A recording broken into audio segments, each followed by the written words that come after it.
So, which policy is better for the housing industry, candidate Harris's or candidate Trump's?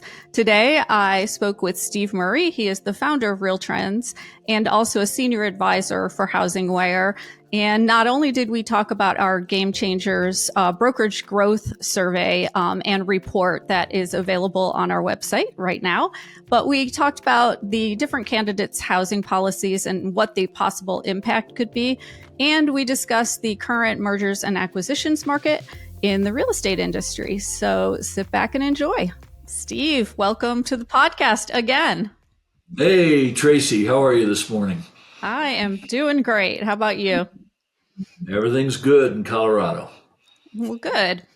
Well, I have you on today because I want to talk about a couple different topics. First, we did a GameChangers report, and it kind of gave some interesting information about how brokerages grow and the similarities between some of the top growth brokerages.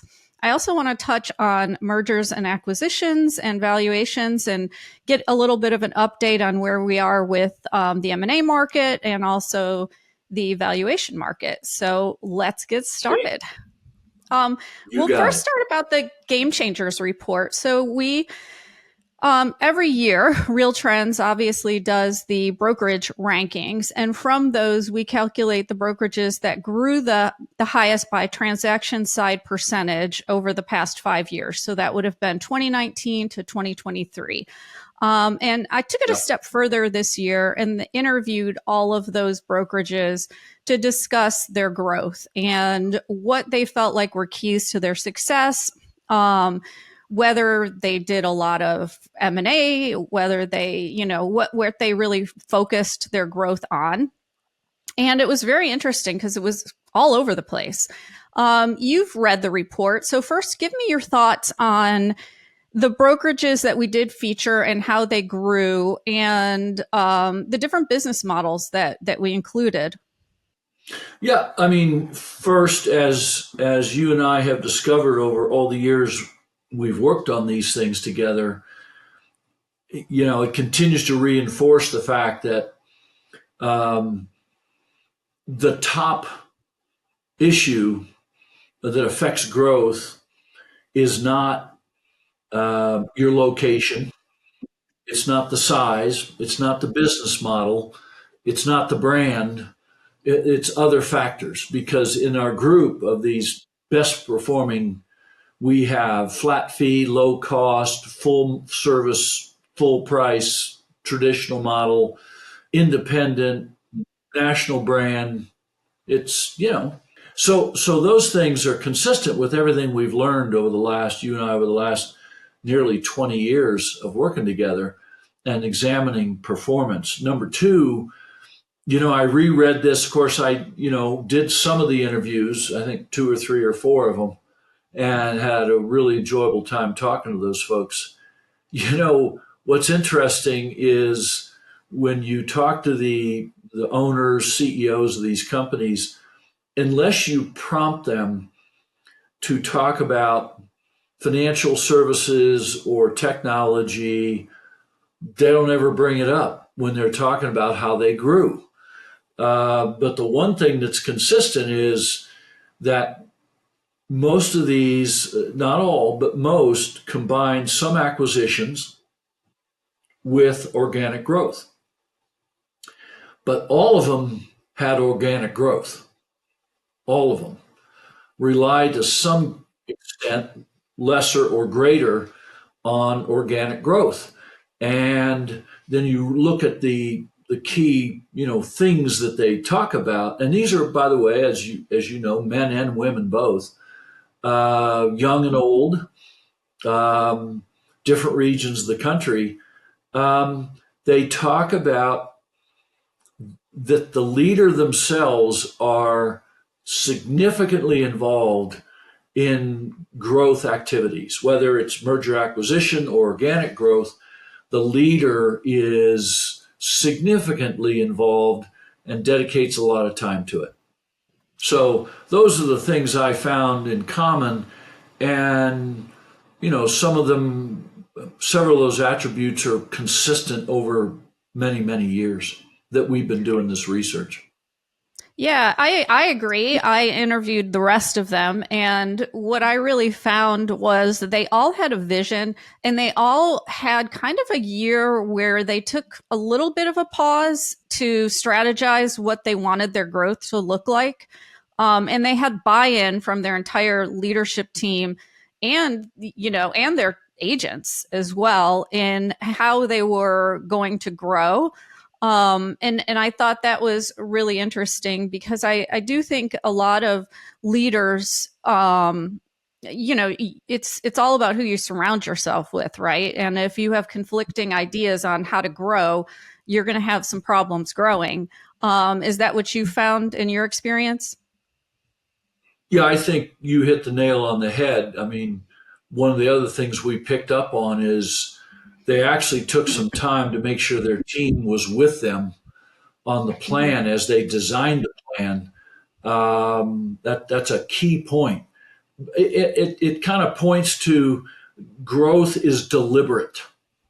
You and I found this with all of these people that like it's not, oh, geez, it'd be nice to grow. Oh, geez, if Mhm. we encounter good agents, we'd love to have them come.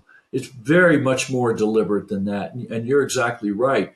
They literally devised plans and got the team involved to get it done. They didn't do it by themselves. Yeah. And I want to point out the different markets that this report kind of looked at because you had the pre-pandemic, you had the pandemic market, then you had the post-pandemic market and the free fall. So to grow the way these companies have grown, they're not just growing through the boom years. They've actually grown consistently throughout. And now I mean, I guess I say consistently, most of them did not, their 2023 year was down. But I think almost all of them had a down year. However, the fact is they were still growing in agents in general in that as well. So Right.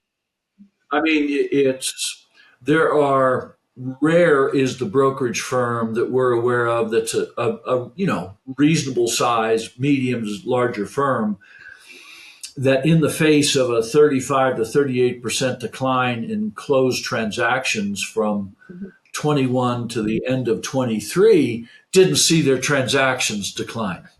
I mean, right. it's like, that'd be like saying, yeah, I built a sandcastle even though a hurricane was coming ashore with a 12-foot storm surge, and my sandcastle will survive. Um, you point out something very important, Tracey, that their agent counts kept growing. And secondly, because of who they are and because of that, most of them, their transaction activity did not decline nearly as much as their markets did. Yeah.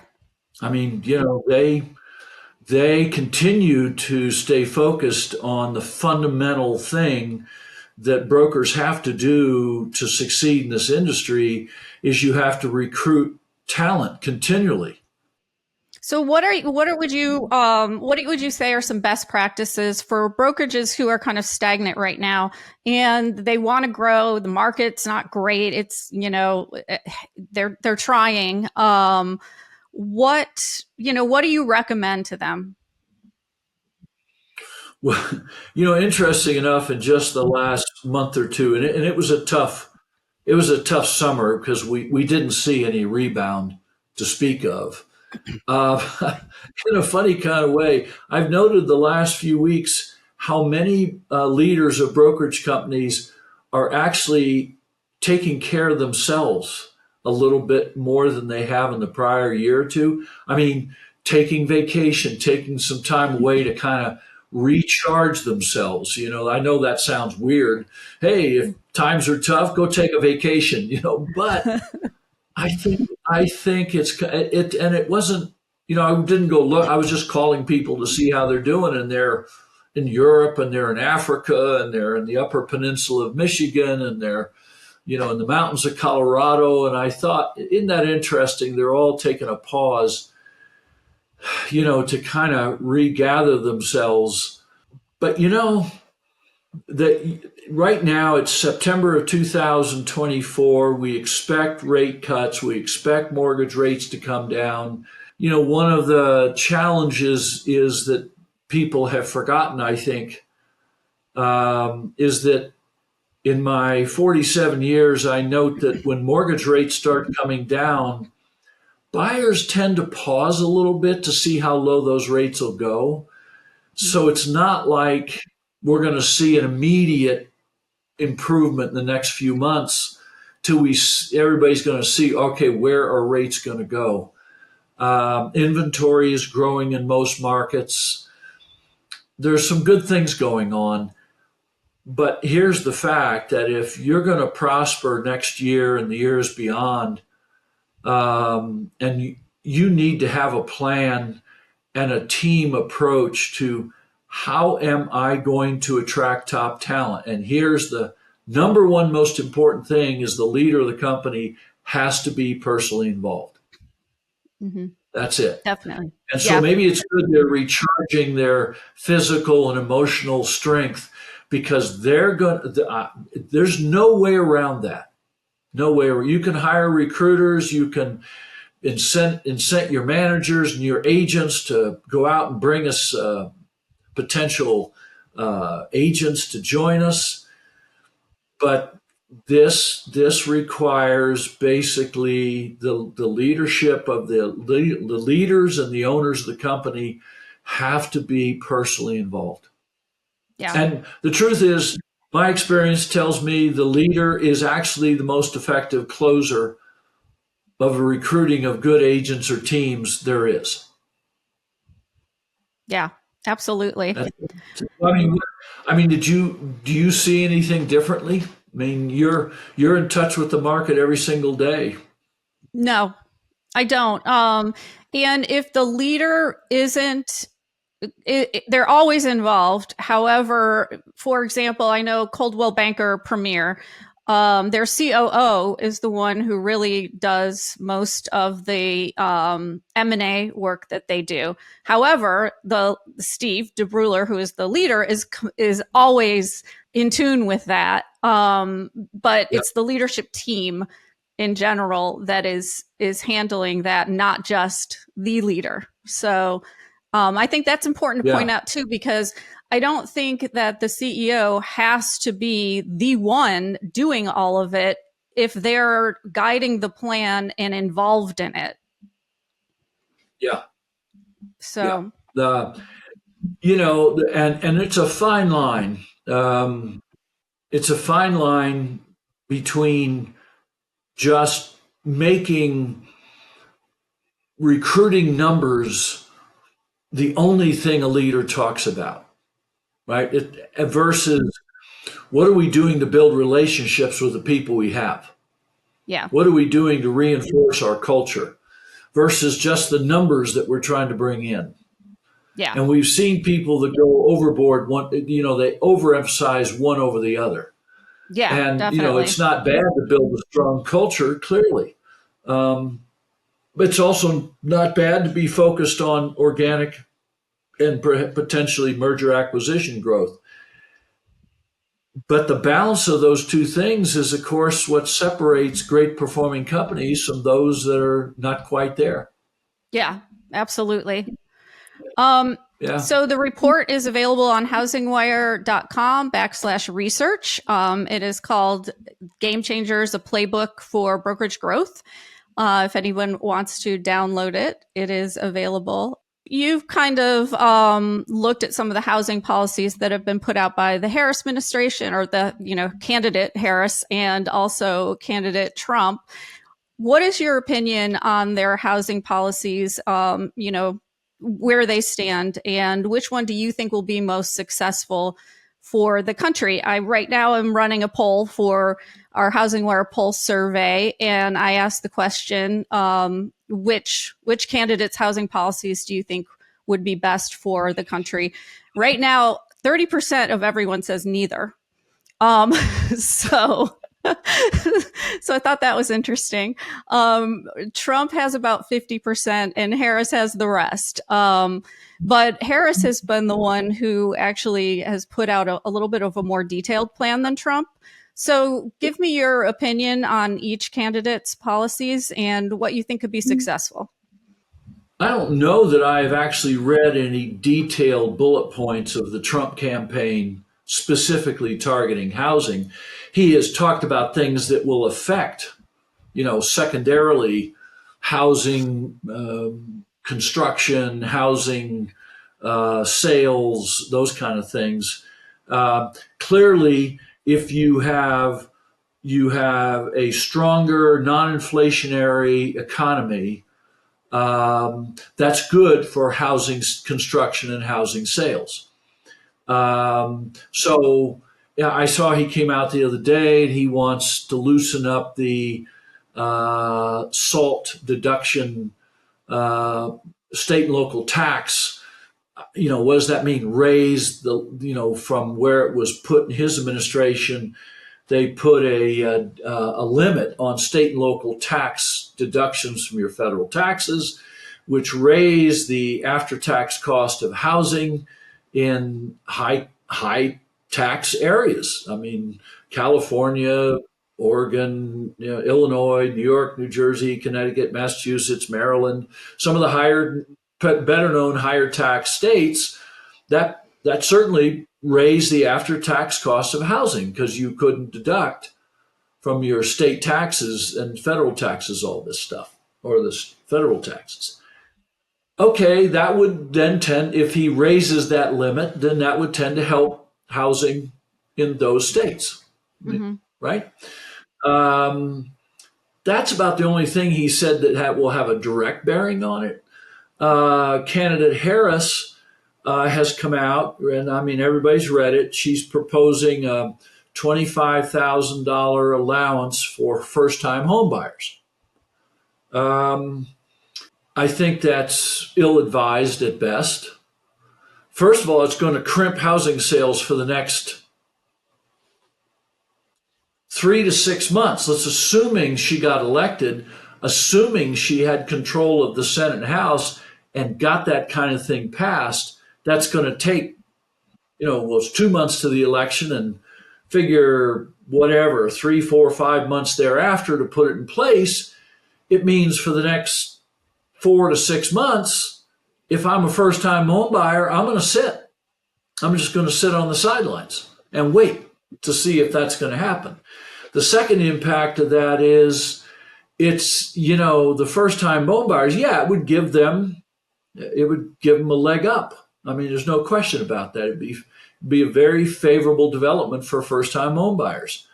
Um, so, that's that. I mean, Mm-hmm. that's kind of my take on the major things. They both seemingly are rushing to, eliminate taxes on tips, and I think Mr. Trump, candidate Trump, well, I'm not going to tax overtime, and Mm-hmm. and I think even the other day I may have heard him say I'm not going to tax Social Security and Medicare. Well, being a guy on Social Security and Medicare, great, but I don't.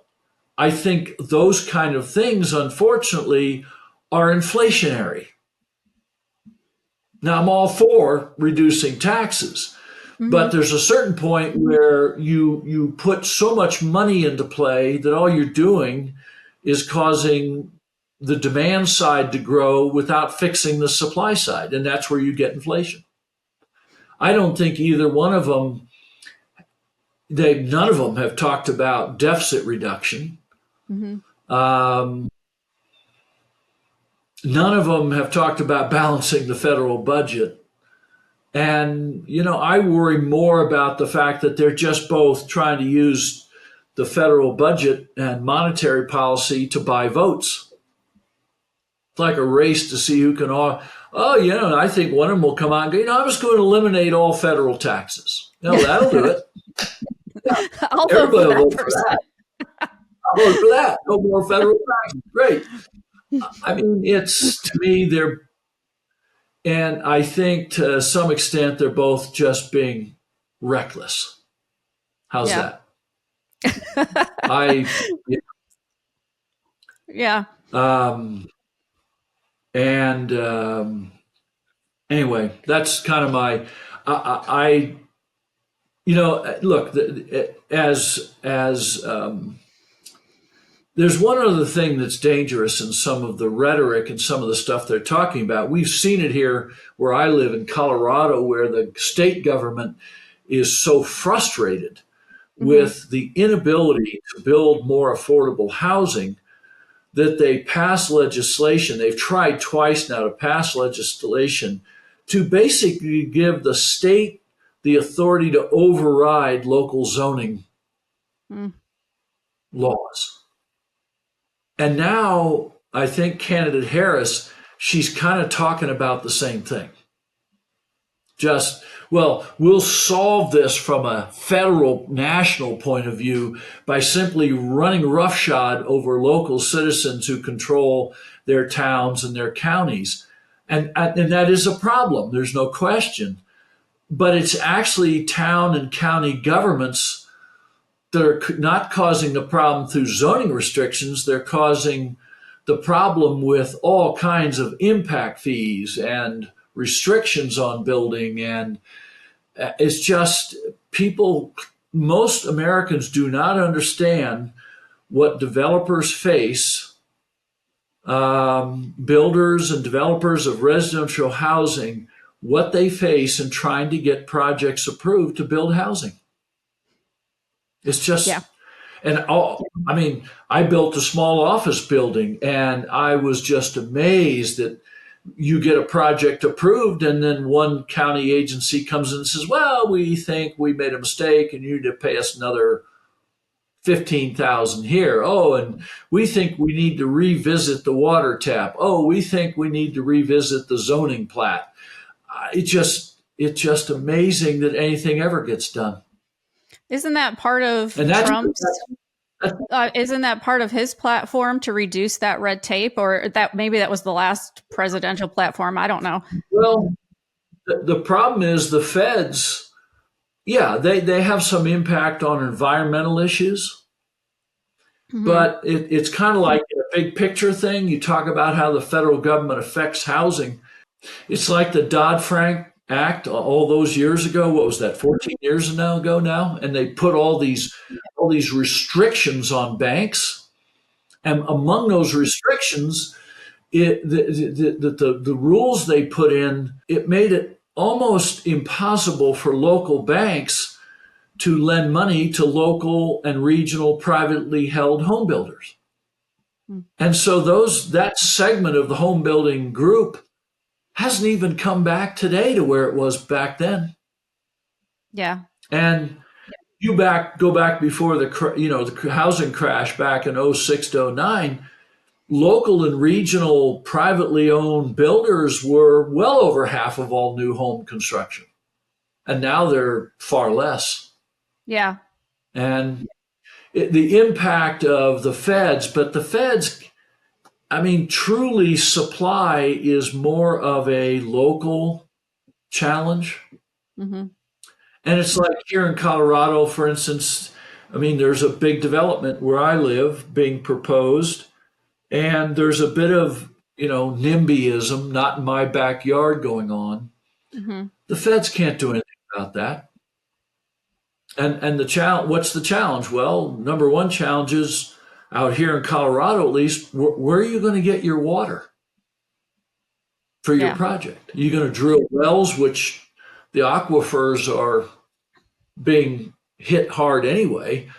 And secondly, wait, you want to approve all these new homes, but that just means to the local people more cars on the roads that are already jammed. It means more kids in schools, which are already jammed. I mean, you can see why local politicians and the people that elect them are going, yeah, it's great to build new homes because it'll attract new young families, but what about the rest of the infrastructure to support five or six or 800 new families coming in? So I mean, on the one hand, you go, we got to build more housing. On the other hand, you understand that people are faced with crowded roads and crowded schools and crowded sewer and water is being taxed, and the power system is under stress for getting electric power. And it's not like somebody can wave a wand and just solve it. Here, I'm going to pass a law and it'll take care of it. It doesn't work that way. That was All too right, long an answer. now that I thoroughly feel hopeless, Yep. let's Yep. let's move on from that discussion because we don't have Yep. much time left, and I really want to talk Right. about the M&A market and valuation market today. So, since that is your forte, why don't you tell our audience a little bit about who's buying and what you're seeing in the M&A market, valuations as well. There's still a lot of activity. Most of the activity is on the local and regional level, where we have larger incumbent brokers acquiring or merging or rolling in smaller firms. Mm-hmm. That market is still pretty active. Um, on the national level, large national acquisitions, it's relatively inactive. There's only one firm that is still actively looking to acquire larger firms, and that's Mm-hmm. Compass. I mean, that's pretty clear to everybody if you've been paying attention. Yeah. They've done two very large deals this year with Ladder and Bloom and Parks, and we personally are working on two or three more large ones where Compass is the purchaser, the counterparty. In terms of the deals on the local level, the multiples are, they're in the 2 to 3 range mainly, maybe 3.5. But the terms, there's not as much cash as there used to be, and the earnouts are longer. I mean, in a general sense, as I told a potential new client yesterday, a good sized firm, not huge, but 200 plus agents. This is right now, September of 2024 is not the ideal time to sell your brokerage company. We've come off, probably one of the roughest 12 months of results. Mm-hmm.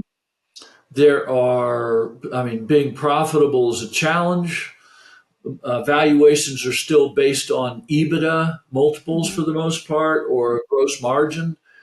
And there's all this uncertainty, of course, of what will the financial impact be of the litigation changes on our industry. We don't know yet. We're starting to get a little bit of a picture, but we don't know truly what the financial impact would be. And if you're a buyer, you're going to hedge all you can against that. We've gotten 2 or 3 deals done on a local level where, is interesting enough, we were on the buy side and we just work with our client in buying to hedge against whatever may happen with the impact. Are sellers going to continue to offer co-broke? Of course they are. How many? Probably a high percent.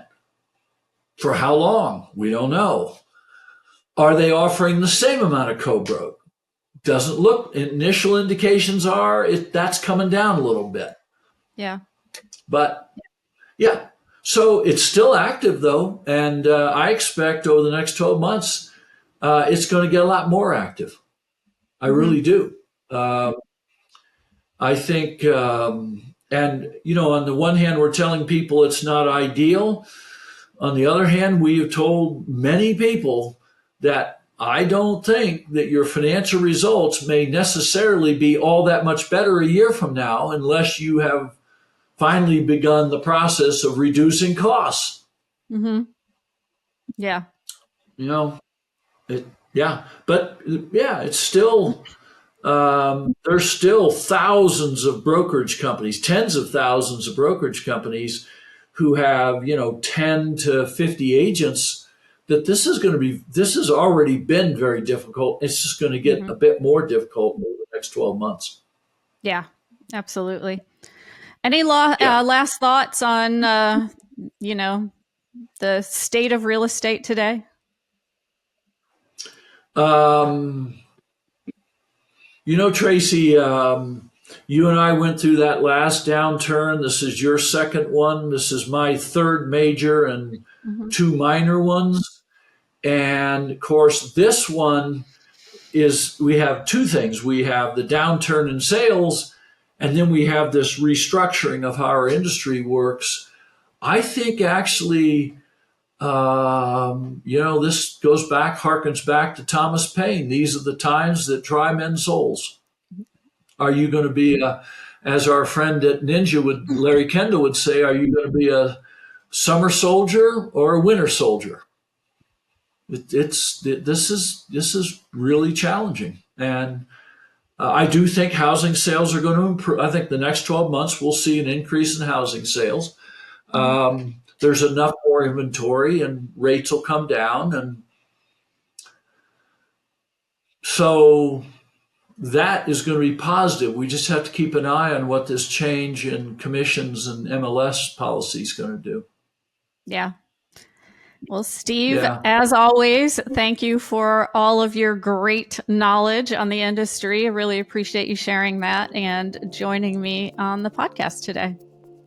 Tracy, it's always good to be with you. Good to see you again, too.